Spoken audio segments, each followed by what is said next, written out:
سورہ نساء آیت نمبر 2 آپ حضرات کے پاس پیج نمبر ہے 152 اعوذ باللہ من الشیطان الرجیم بسم اللہ الرحمن الرحیم وآتوا اليتامى أموالهم ولا تتبدلوا الخبيث بالطيب ولا تأكلوا أموالهم إلى أموالكم إنه كان حوبا كبيرا صدق اللہ العظیم اللہم صل علی محمد النبی الأمی وعلی آلہ وسلم تسلیما کثیرا کثیرا۔ محترم سامعین کرام، اس آیت مبارکہ کا ترجمہ اللہ تبارک و تعالی ارشاد فرماتے ہیں وَآتُوا الْيَتَامَى أَمْوَالَهُمْ، اور تم یتیموں کو ان کے مال ان کو دے دو، وَلَا تَتَبَدَّلُوا الْخَبِيثَ بِالطَّيِّبِ، اور تم اچھی چیز سے بری چیز کو مت تبدیل کرو، وَلَا تَأْكُلُوا أَمْوَالَهُمْ إِلَىٰ أَمْوَالِكُمْ، اور تم ان کے مالوں کو اپنے مالوں کے ساتھ ملا کر مت کھاؤ، إِنَّهُ كَانَ حُوبًا كَبِيرًا، بے شک ایسا کرنا بہت بڑا گناہ ہے۔ محترم سامعین کرام، کل کے درس میں اس آیت مبارکہ کے متعلق یہ بات بیان کی کہ یتیم کے کیا حقوق ہیں اور شریعت کے اندر اس کی ادائیگی کے متعلق کتنا زور دیا گیا ہے اور اس کی اہمیت کو کیسے بیان کیا گیا ہے۔ اس بات پر کل ہم گفتگو کر چکے اور ساتھ ہی یہ بات بھی بتا دی کہ اس آیت مبارکہ کے اندر اللہ تبارک و تعالی نے یتیموں کے 3 حقوق کو بیان کیا ہے۔ پہلا حق وہ کل ہم اس کے متعلق گفتگو کر چکے کہ وَآتُوا الْيَتَامَى أَمْوَالَهُمْ، کہ تم ان کے مالوں کو ان تک پہنچا دو۔ آیت مفتی شفیع صاحب رحمہ اللہ نے لکھا ہے، اس آیت کے تفسیر کے اندر یہ بات لکھی ہے کہ ان کے مالوں کو ان تک پہنچانے کا جو مقصد ہے یا اس کا جو معنی اور مفہوم ہے وہ یہ ہے کہ ان تک پہنچانا کہ اس طرح کہ اس کی حفاظت ہو، اس کی حفاظت اس کے اندر مطلوب ہے۔ ایسا نہ ہو کہ تم ان کے مالوں کو ضائع کر کے ان تک پہنچاؤ۔ فرمایا کہ جہاں جو کیا کہتے ہیں اپنا یتیم کا جو سرپرست ہے، جو اس کا ولی ہے، اس کے ذمے یہ بات لازم ہے کہ وہ ان کے مالوں کی حفاظت بھی کرے، اس طور پر حفاظت کرے کہ جب وہ بالغ ہوں اور ان کو دینے کا وقت آ جائے تو مال کم از کم اس کنڈیشن کے اندر ہونا چاہیے کہ ان کو آپ دے سکیں، ٹھیک ہے نا؟ تو دینے کے مراد یہ ہے کہ ان کی حفاظت بھی ہے۔ دوسرے نمبر پر فرمایا وَلَا تَتَبَدَّلُوا الْخَبِيثَ بِالطَّيِّبِ، اور تم اچھی چیز کے بدلے میں بری چیز مت لو، ایسا نہ ہو کہ تم ان کی چیزوں کو تبدیل کر دو۔ محترم سامعین کرام، اس آیت کا معنی اور مفہوم سمجھنے کے لیے عرب کا اس وقت جو دستور تھا، دستور کہہ لیجیے یا ان کا ایک جو طریقہ کار تھا یا انہوں نے جو ایک لوٹ مار سی مچا رکھی تھی، اگر اس کو دیکھا جائے تو یہ بات سمجھا جائے، پس منظر کو سامنے رکھا جائے تو یہ معنی بڑی آسانی کے ساتھ سمجھ میں آ جائے گا کہ اس وقت وہ یتیموں کے مال کو اس طرح ہڑپ کرتے تھے، اس طرح غصب کرتے تھے کہ یتیم کا مال اگر ان کے پاس آ گیا اور اس میں کوئی چیز اچھی ہوئی تو وہ کیا کرتے تھے کہ ان کی اچھی چیزوں کو اپنے پاس رکھ لیا اور جو اپنی ردی چیز ہوتی تھی اس کے بدلے میں دے دیتے تھے۔ مثال کے طور پر کہ اگر یتیم کے مال میں کوئی اچھی کرسی آ گئی، اچھا پلنگ آ گیا، کوئی اچھے برتن آ گئے، تو کیا کرتے تھے کہ وہ جو اچھی اچھی چیزیں ہوتی تھی وہ اپنے پاس رکھ لیتے اور اس کے مقابلے میں اچھی کرسی اپنے پاس اور اپنی ٹوٹی پھوٹی ان کے حوالے کر دی۔ ان کی اگر کوئی اچھی اور صاف ستھرا کوئی پلنگ ہوتا تھا، چارپائی ہوتی تھی، وہ اپنے قبضے میں کر لیتے تھے اور اپنی کوئی ٹوٹی ہوئی چارپائی اس کے کھاتے میں لگا دیتے تھے۔ یا بسا اوقات ایک اور طریقہ اپناتے تھے کہ انہوں نے دیکھا کہ مثال کے طور پر یتیم کی 10 چیزیں ہیں، 12 چیزیں ہیں، 15 چیزیں ہیں جو اس کا ولی جب چھوڑ کر گیا تو یہ چیزیں، تو وہ کیا کرتے تھے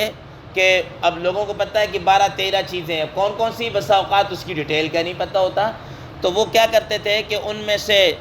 جو چیز اپنی پسند کی وہ رکھ لی اور اس کی کاؤنٹنگ اور اس کا عدد پورا کرنے کے لیے کوئی اور چیزیں مکس کر دیں کہ یہ جی 12 چیزیں تھیں نا، یہ دیکھو 1 2 3 4 10 12 یہ چیزیں پوری ہو گئیں۔ تو فرمایا کہ وَلَا تَتَبَدَّلُوا الْخَبِيثَ بِالطَّيِّبِ، کہ اس طرح مت کرو کہ تم جناب اعلیٰ اپنی ناکارہ چیز ان کے حوالے اور ان کی جو اچھی اور اعلیٰ چیز تھی وہ اپنے اس طرح تبدیل نہ کرو۔ حضرات مفسرین کرام رحمہ اللہ نے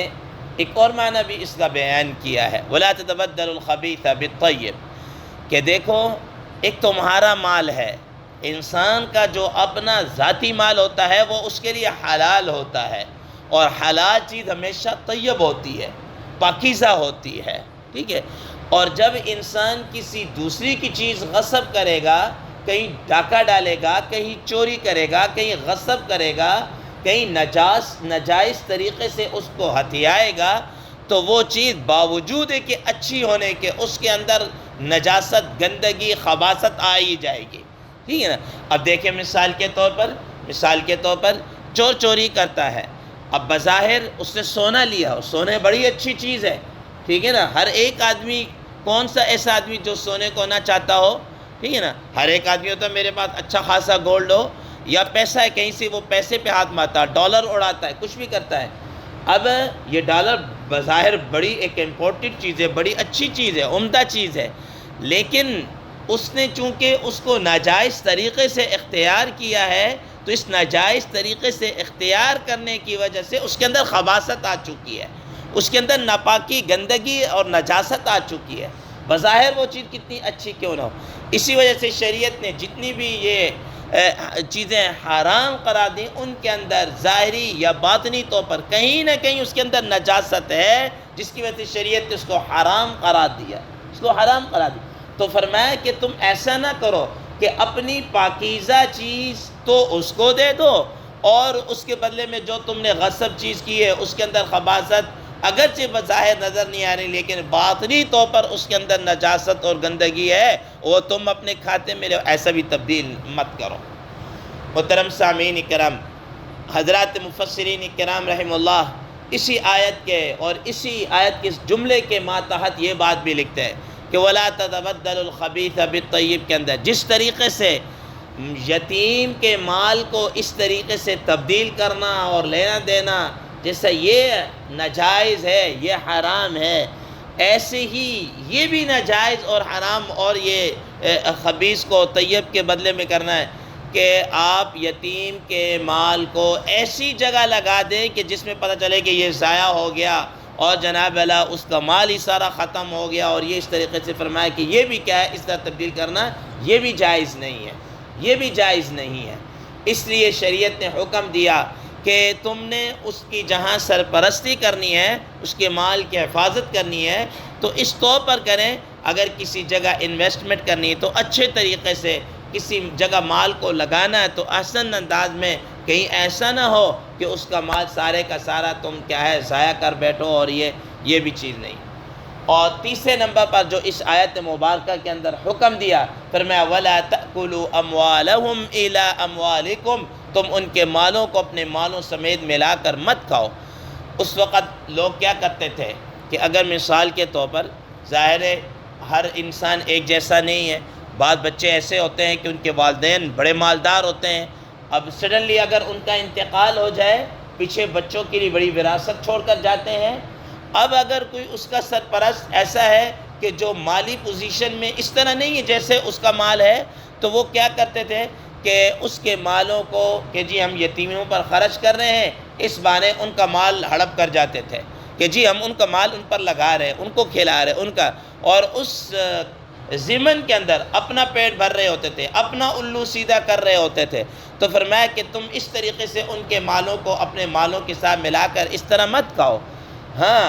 اگر اس طریقے سے مثال کے طور پر تمہیں یہ چاہیے کہ تم اس کے مال کو اس طرح دیکھو کہ یہ 8 سال کا، 10 سال کا، 5 سال کا بچہ ہے، اس کے اوپر عموماً کتنا خرچہ آئے گا۔ یہ روزانہ کی فرض کیا 1 روٹی کھا لے گا، تو اس حساب سے اس کے مال میں سے تم نے اگر اپنے مال کے ساتھ ایڈ کر لیا تو بہت اچھا ہے کہ زیادہ تمہارا اس کا بالکل تھوڑا سا حصہ ہو گیا، ٹھیک ہے نا۔ اس کی اجازت، اس کے متعلق بڑی ڈیٹیل کے ساتھ تفصیل سورہ بقرہ 2 پارے کے اندر وَيَسْأَلُونَكَ عَنِ الْيَتَامَى قُلْ إِصْلَاحٌ لَهُمْ خَيْرٌ وَإِن تُخَالِطُوهُمْ فَإِخْوَانُكُمْ وَاللَّهُ يَعْلَمُ الْمُفْسِدَ مِنَ الْمُصْلِحِ۔ اس آیت کے ماتحت ہم بڑی ڈیٹیل کے ساتھ اس کو کیا کر چکے ہیں، پڑھ چکے ہیں کہ اگر جناب والا، اب ظاہر ہے کہ یتیم کی ہر ایک چیز کی بڑی حفاظت کرنا، اور اس کے اوپر کہ یار یہ اس کے وہ بسا اوقات کیا کرتے تھے، اس وقت عرب کے لوگ کیا کرتے تھے کہ جب دیکھے یار یتیموں کے مالوں کی بڑی حفاظت، تو انہوں نے کیا کیا، اس کا الگ سے کھانا پکانا شروع کر دیا،